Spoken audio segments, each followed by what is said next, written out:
Saudara yang dikasihi oleh Tuhan kita Yesus Kristus, selamat datang, selamat bergabung bersama kami, para hamba Tuhan dan pendoa syafaat yang bergerak dalam kegerakan apostolik profetik di Menara Doa Segala Bangsa.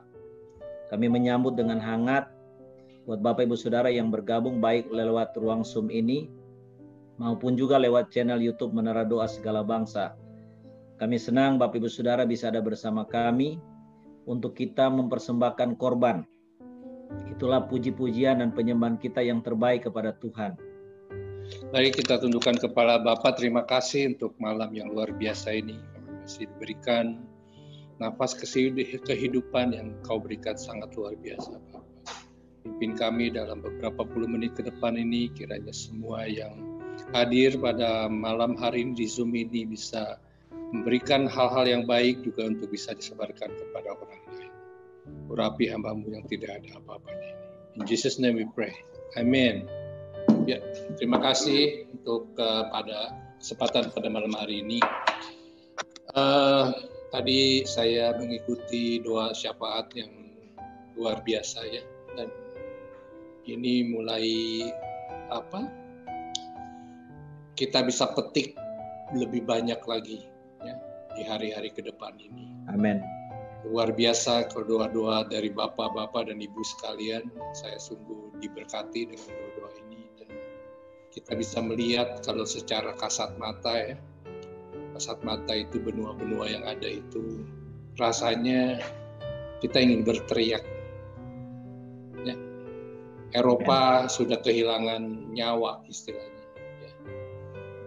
Negara-negara lain malah yang harusnya luar biasa jelek malah mulai menunjukkan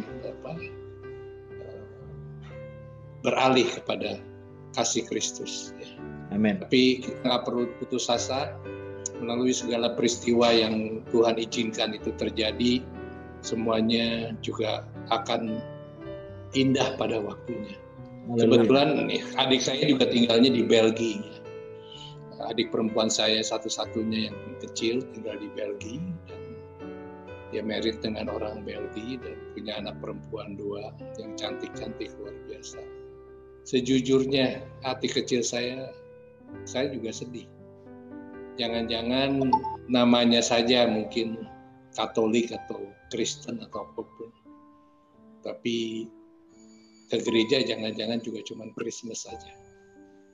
Ini hal-hal yang barangkali sangat menyedihkan. Tadi pagi saya juga ada Zoom meeting dengan Amerika, dan ini berdasarkan fakta yang ada, jadi bukan hanya ngomong-ngomong aja. Ini kebenaran yang bicara adalah salah satu pastor yang terkenal dari Amerika juga.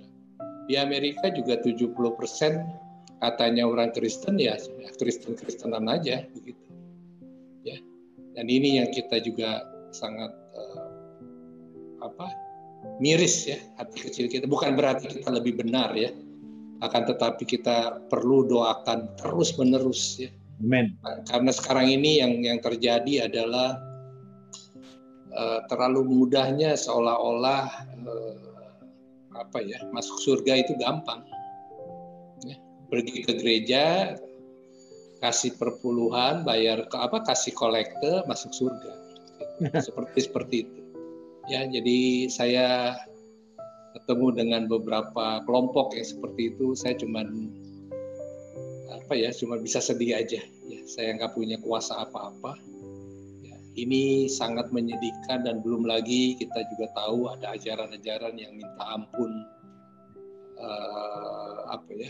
Saya nggak berani bilang ngawur ya, karena nggak boleh mengadili ya istilahnya.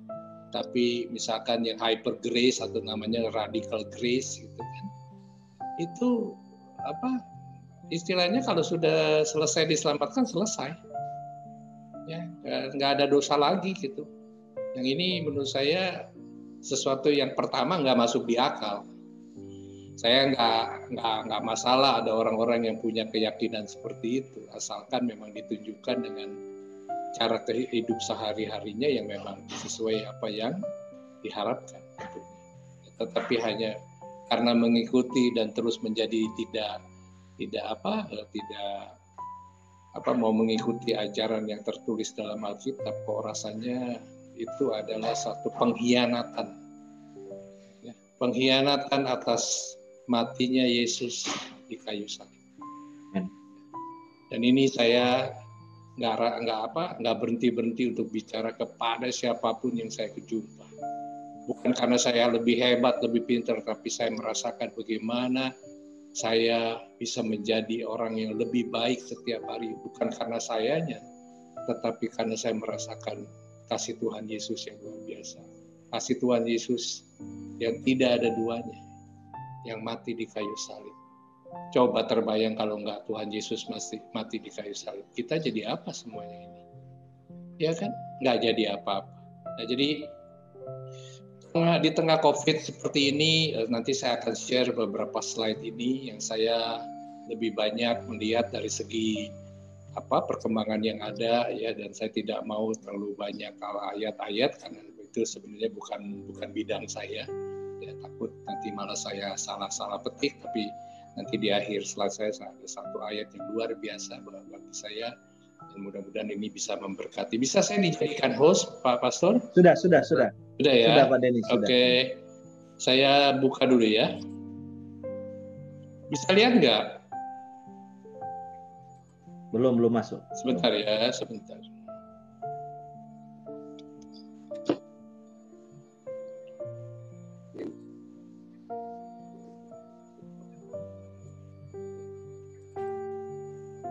Bisa lihat, sudah?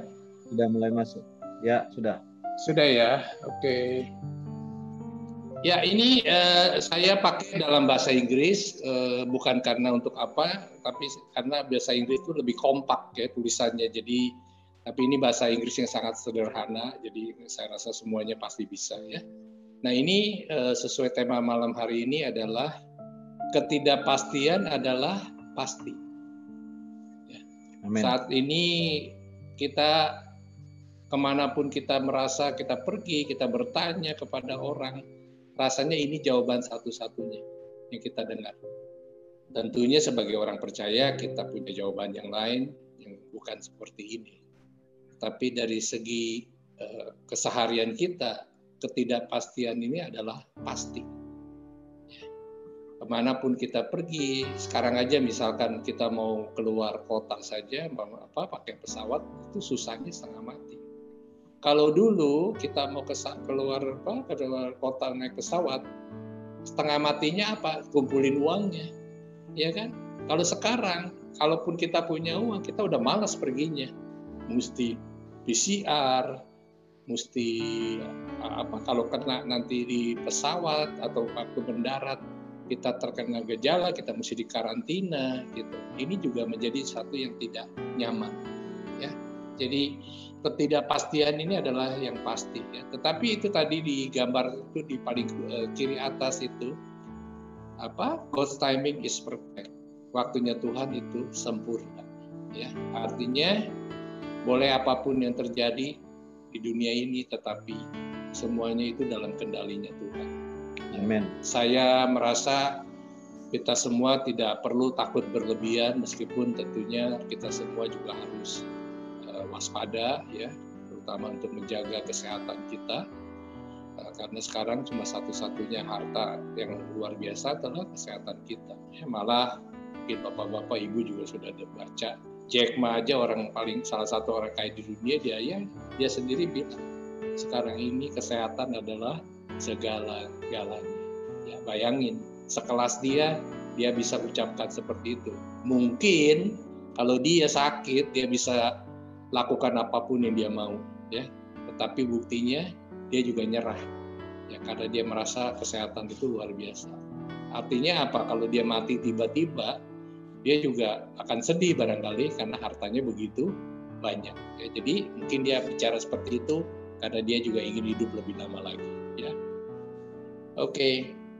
Nah, sekarang apa yang kita mesti pikirin dalam selama COVID-19 ini? Mungkin ada sebagian sudah pernah tahu dari media ataupun tetapi mungkin saya lakukan ini dengan cepat saja ya. Itu jadi ada gambarnya, itu keluar dari satu ruangan ada tangga, tapi ruangan yang lainnya itu seperti bentuk tanda tanya ya. Jadi sekarang ini seperti itu. Tanda tanyanya makin banyak ya. Kita baca sering sekali di media begitu, seperti apa, atau saya sudah pernah share di sini atau belum, itu yang apa, Singapore Airlines itu pesawat apa, maskapai penerbangannya. Bayangin aja 95% dari jumlah armadanya tidak bisa terbang. Saya nggak tahu itu kerugian seperti apa dan sudah tentunya dibantu oleh pemerintah Singapura, dan berapa banyak orang yang di PHK, ya, itu luar biasa. Ya, tentu kita cuman bisa prihatin, tapi kita sendiri juga nggak bisa membantu. Ya, masif sekali. Ya, tadi ada kita bicara dengan pertobatan masif. Ini adalah penderitaan masif. Ya.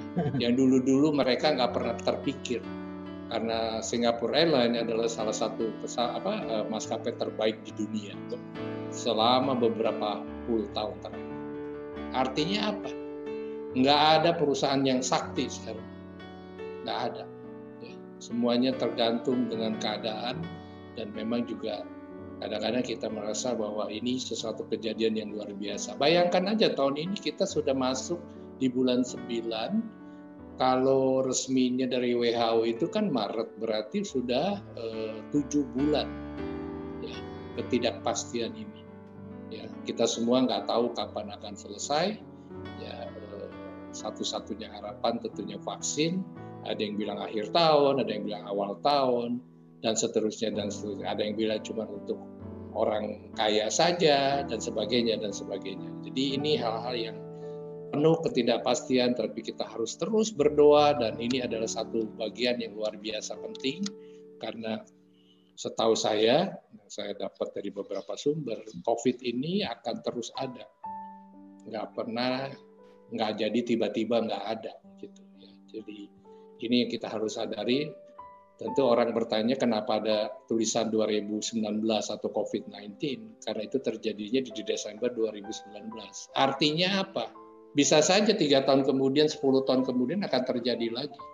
Misalkan jadi COVID 2030, jadi COVID-30, kayak gitu-gitu. Ya. Nah, jadi ini yang serba ketidakpastian ini menjadi lebih tinggi lagi ke depannya. Ya.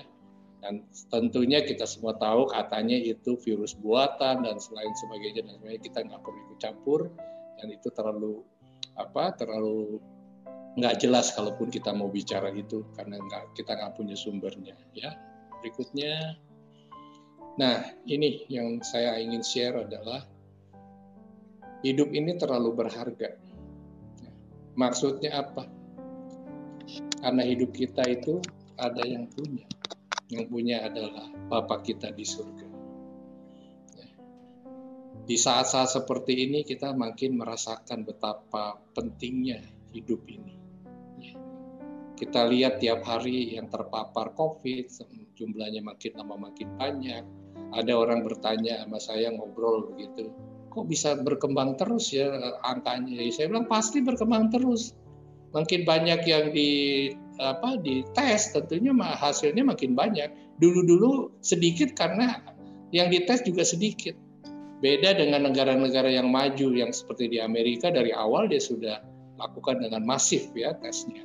Tapi jangan salah, di Amerika juga kita suka lihat di news, di media, mereka sendiri juga kekurangan rumah sakit.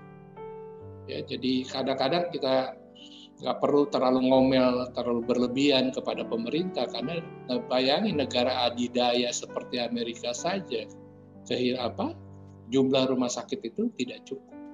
Ya. Dan di sana juga banyak sekali dokter dan perawat yang meninggal dunia.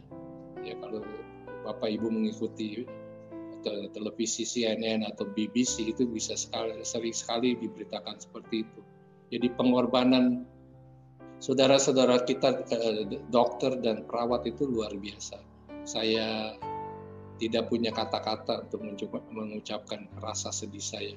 Seorang dokter berkorban demi tugasnya, tapi mengorbankan nyawanya. Saya nggak mengerti, tetapi itulah yang terjadi di kita. Sudah 100 berapa, hampir 115 atau 120 terakhir.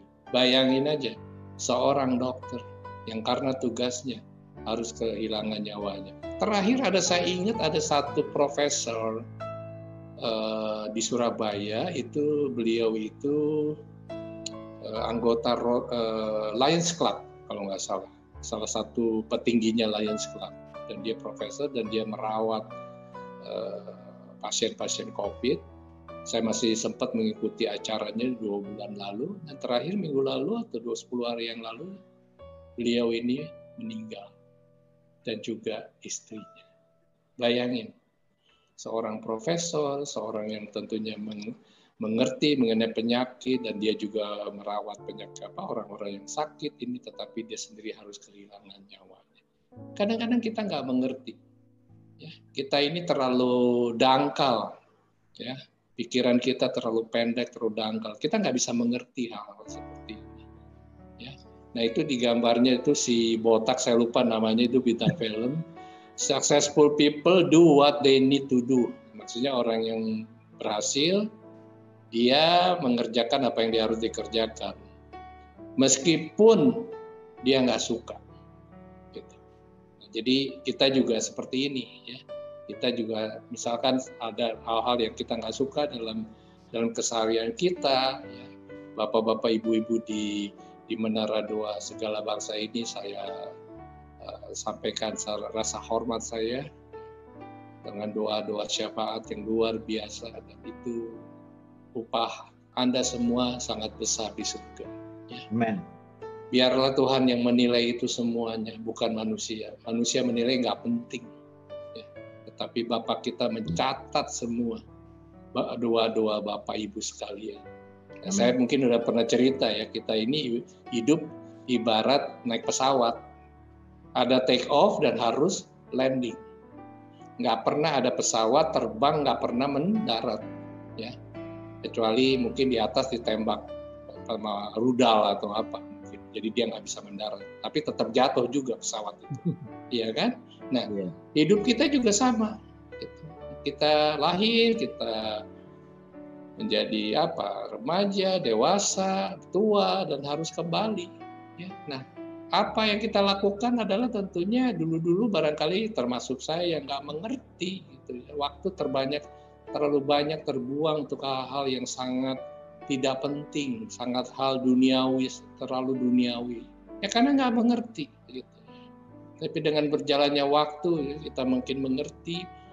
Saya juga baru menyelesaikan 7 kali yang terakhir beberapa hari lalu, 40 hari mendengar Injil. Matius, Markus, Lukas, Yohanes. 7 kali.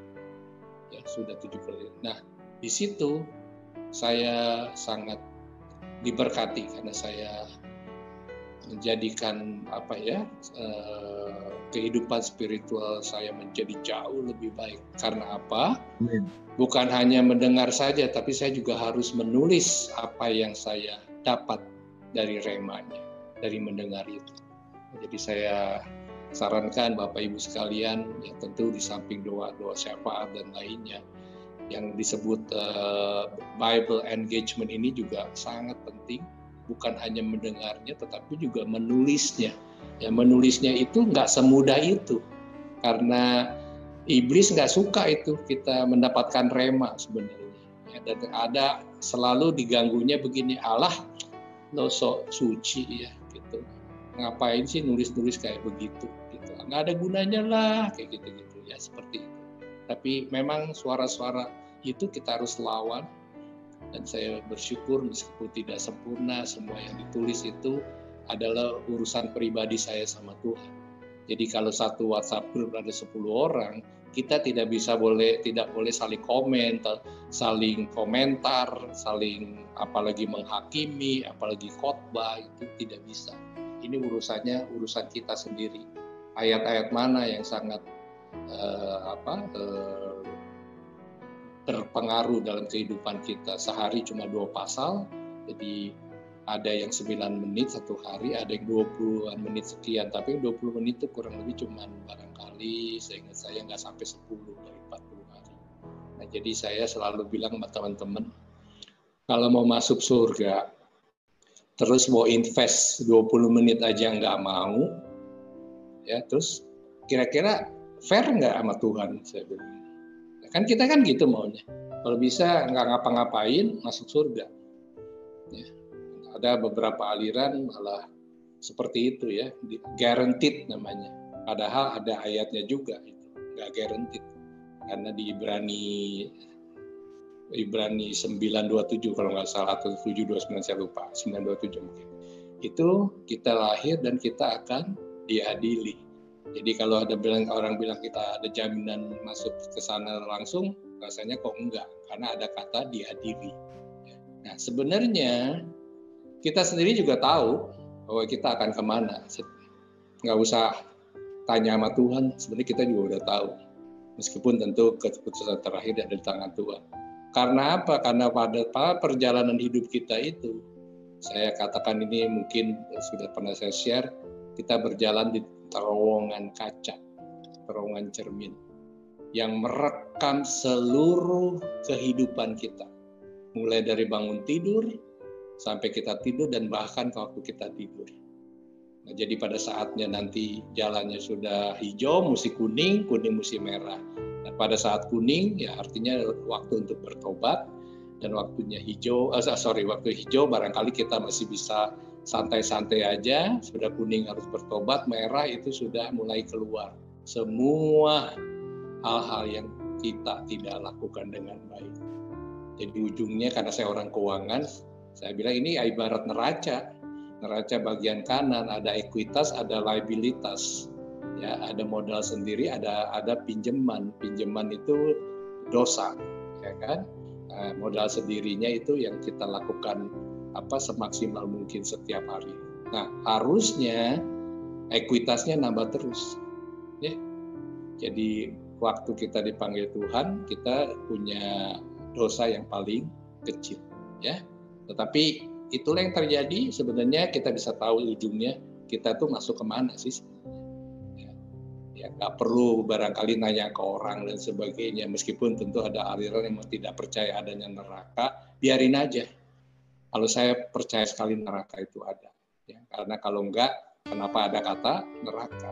Itu aja. Saya bukan ahli teologi dan saya nggak punya background itu. Ya. Baik, saya lanjut dulu. Nah, sekarang ini adalah cash ya, uang cash kita itu raja. Ya. Kita harus gunakan ini dengan sebaik-baiknya ya. Supaya kita tidak kekurangan, dan kita juga tidak perlu meminta-minta, dan kita tidak perlu mengemis ya. Karena kan kita dikasih Tuhan, dan kita percaya bahwa Tuhan akan tetap menjaga kehidupan kita. Namun demikian, kita harus menjaga ini ya. Yang hal-hal tidak perlu dan sebagainya tidak usah kita buang uang atau beli ini beli itu yang tidak perlu ya. Saya ingat saya selama dari tahun ini sampai sekarang ini ya, biasanya kan kalau saya sering keluar negeri itu karena tugas gitu ya, seperti tahun lalu hampir tiap bulan saya keluar negeri. Tahun ini aja saya masih 2 kali kalau nggak salah keluar negeri, akhir Januari dan Februari kalau nggak salah ya. Itu biasanya kan kita pastilah beli ini beli itu, paling nggak t-shirt lah, polo dan sebagainya. Nah selama ini sejak COVID ini, saya ingat saya cuma ada beli satu tuh di puncak gitu. Satu t-shirt aja harganya 149.000. Selebihnya saya nggak pernah beli apa-apa lagi. Artinya apa? Terjadi perubahan pola kita berbelanja ya. Dan uang-uang yang saya tidak pakai saya lebih gunakan itu untuk memberikan kepada panti yatim piatu, panti jompo dan sebagainya. Kita juga sudah tidak melakukan ulang tahun di kafe, di restoran. Saya dan istri saya tidak melakukannya lagi ya. Nah, jadi ini kita perlu perhatikan ya. Kita harus, anak-anak Tuhan ini juga harus dibekali pengertian seperti ini ya. Karena nggak mudah melewati perjalanan dalam suasana pandemi ini ya. Nah di gambarnya itu dibilang ketakutan itu nggak real, nggak nyata ya. Ketakutan itu adalah produk dari pikiran kita yang kita sendiri lakukan, ya. Danger is very real. Bahaya itu sangat benar, tapi kalau ketakutan adalah pilihan, ya. Jadi ini kata-kata yang bagus sekali yang saya pikir itu supaya kita juga jangan terlalu takut berlebihan ini sama si COVID dan sebagainya, ya. Tapi kita harus jaga kesehatan kita. Tapi seperti tadi yang pertama adalah hidup adalah sangat berarti, ya. Oke. Yang ketiga ini flow, ya, arus kas adalah darah, ya. Jadi kita yang masih punya pekerjaan atau yang punya usaha biarpun kecil, itu arus kas itu adalah darah kita, ya. Nah, kalau ini darah nggak ada, kita nggak bisa apa-apa, ya. Seperti orang aja, kalau darahnya nggak ada ya mati, ya. Saya ingat saya pernah memimpin satu perusahaan di tahun 98. Perusahaan itu boleh dibilang sudah negatif, equity-nya udah negatif, modalnya itu bukan nol, minus. Seingat saya itu waktu itu minusnya itu pada zaman itu tahun 98 itu sekitar 60 miliar. Itu bukan perusahaan saya cuma profesional, saya sebagai CEO-nya.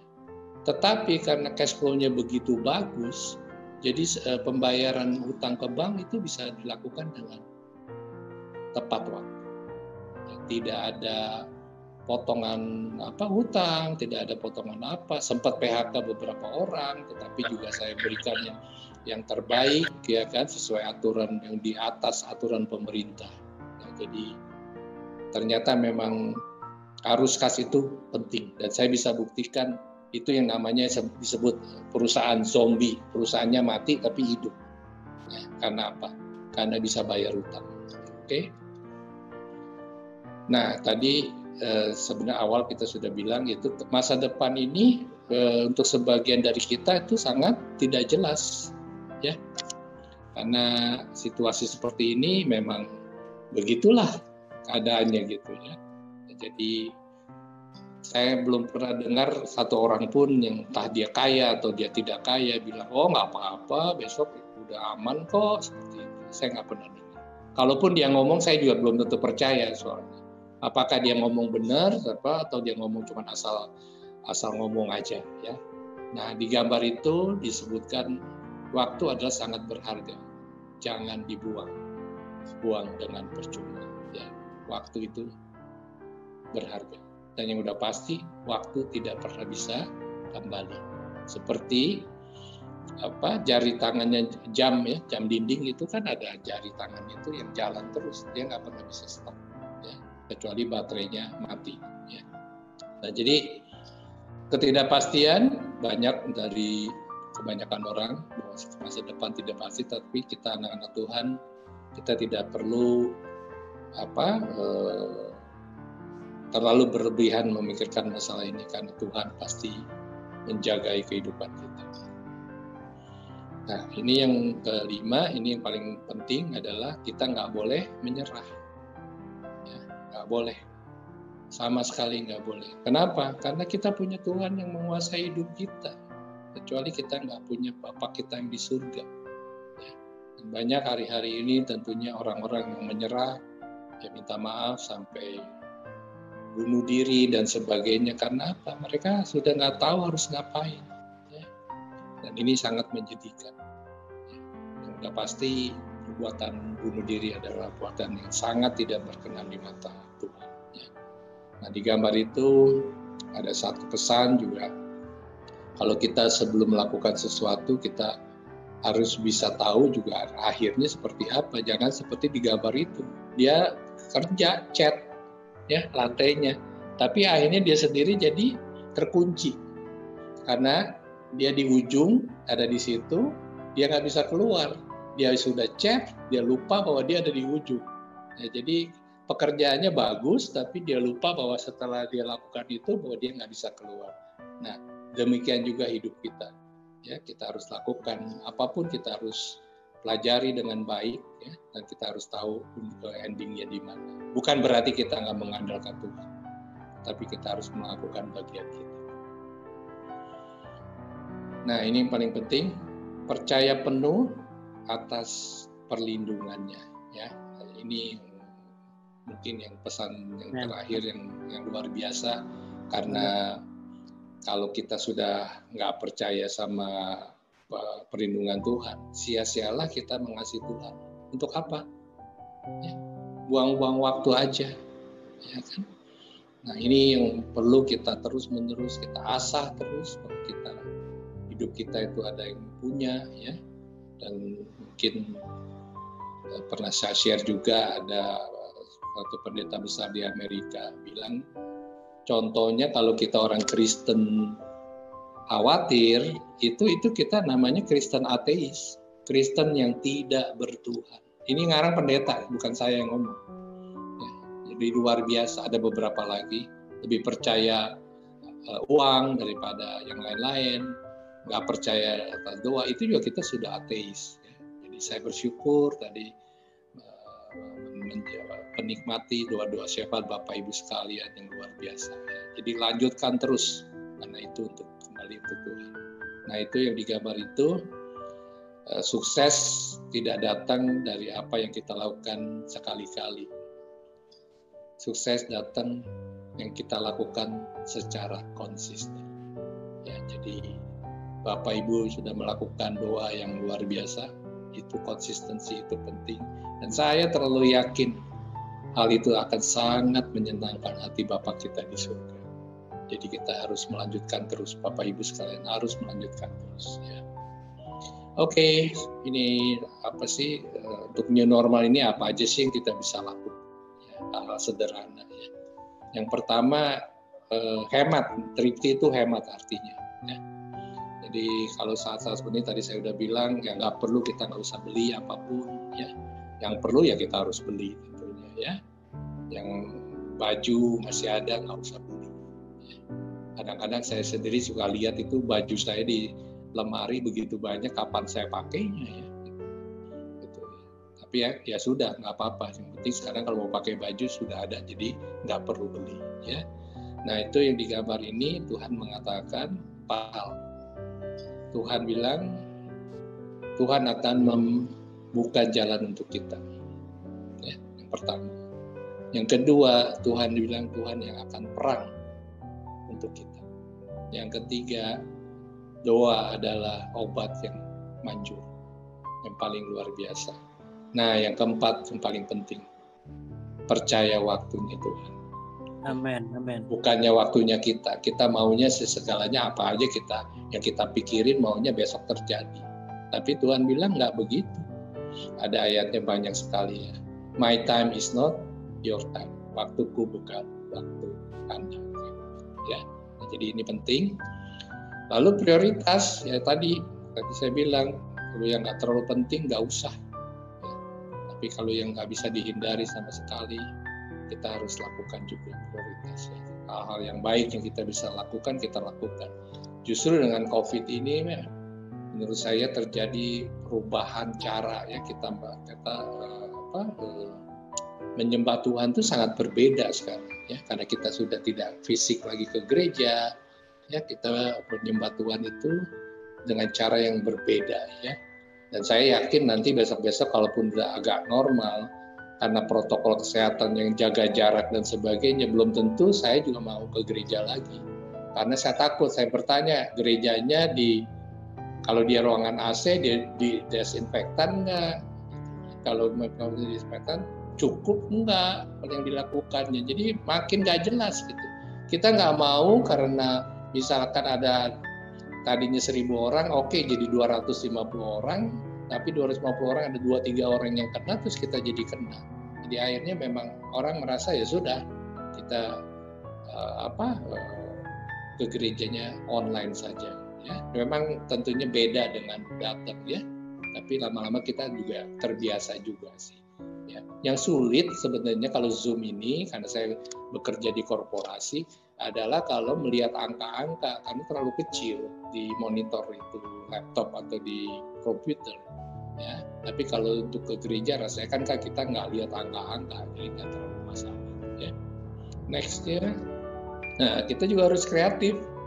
Ya, apa yang kita bisa hemat ya kita harus hemat, ya. Nah, saya ngelihat sekarang ini yang sering terjadi karena saya juga aktif di Full Gospel, itu ibu-ibu yang pintar masak itu pada jualan gitu ya, mungkin juga bantu suaminya yang bisnisnya kurang bagus dan sebagainya ya. Nah, jadi saling membantu dan mengeratkan relationship yang ada ya suami istri ya, karena sekarang bisa lebih bersama-sama untuk mengatasi suasana yang kurang baik ini ya. Komitmen, nah ini yang kita harus jaga terus ya, baik dalam dunia sekuler maupun juga apalagi dengan pekerjaan Tuhan ya, kita nggak boleh tidak punya komitmen ya, karena ini semuanya adalah penting, mau ada COVID mau nggak ada COVID, semua yang kita komitmen kita harus kita jalankan dengan baik tanpa kecuali. Kenapa? Tadi saya bilang kalau di terowongan kaca, di terowongan cermin semuanya dicatat kok, ya nggak ada yang bisa bohong. Apapun, satu pun nggak ada yang kita bisa bohong. Semuanya telanjang, tidak ada yang kita bisa tutupi. Ya.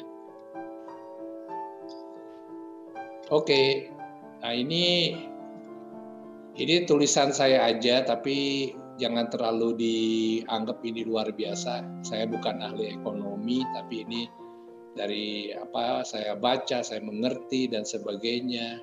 Ya, tapi saya mau cerita dulu di atas itu kiri, kata Tuhan apa?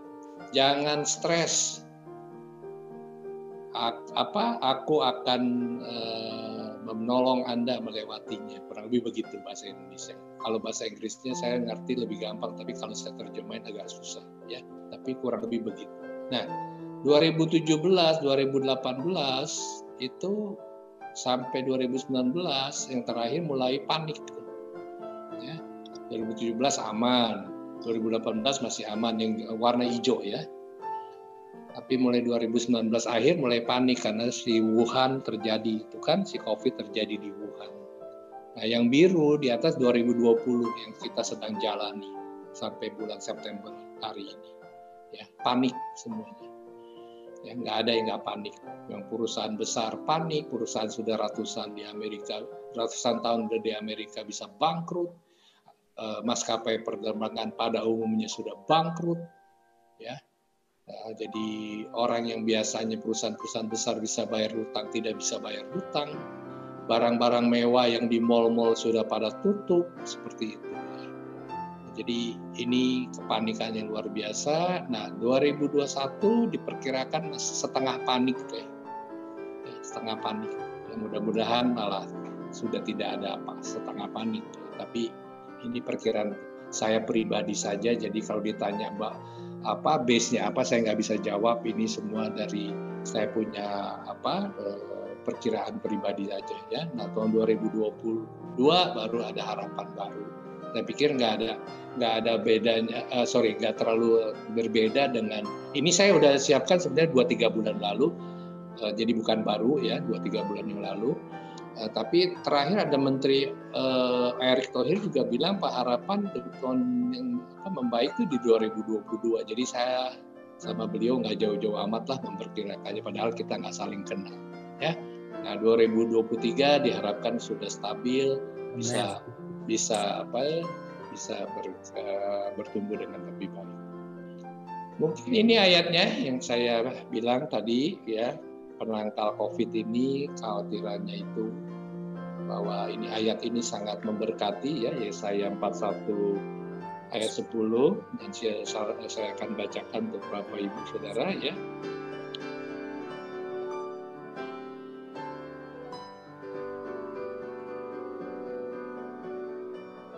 Sebentar, ya ini ayatnya. Yesaya 41 ayat 10. Janganlah takut sebab aku menyertai engkau, janganlah bimbang sebab aku ini Allahmu. Aku akan meneguhkan, bahkan akan menolong engkau. Saya garis bawahi kata bahkan di situ. Saya ulang, aku akan meneguhkan, bahkan akan menolong engkau. Jadi itu satu jaminan luar biasa. Aku akan memegang engkau dengan tangan kananku yang membawa kemenangan. Ya. Jadi ini ayat sangat memberkati saya dan mudah-mudahan juga memberkati kita semua yang ada di ruangan malam ini. Nah ini kalau orang keuangan nih suka demen nih kalau share yang beginian nih. Profit tuh ternyata ya ada O-nya bisa jadi loss atau kerugian. Profit kita semua tahu ya, untung ya. Nah kalau I-nya ada resiko ya. Jadi di kata untung itu ada kemungkinan bisa rugi dan juga bisa resiko. Ya, ini saya dapat gambar ini luar biasa dan saya sangat diberkati. Nah, ini yang kata-katanya itu sampai kita menyeberangi ketidakpastian kita, baru kita bisa lebih mengerti untuk eksplorasi kemungkinan yang bisa lebih baik, kurang lebih begitu. Dari saya itu aja, terima kasih. Dan itu gambarnya itu boneka dia lagi dansa, di bawahnya ada kata-kata risiko ya, termasuk di situ ada si COVID ya. Jadi hidup kita juga seperti itu ya. Amen. Jadi kita harus hati-hati, kita harus jaga keseimbangan supaya kita jangan jatuh. Ya, dari saya itu saja dan mari kita tundukkan kepala. Bapak, terima kasih, hamba-Mu sudah selesai bicara. Urapi apapun yang keluar dari bibir hamba-Mu dan ampuni apabila ada kata-kata yang kurang berkenan, Bapak.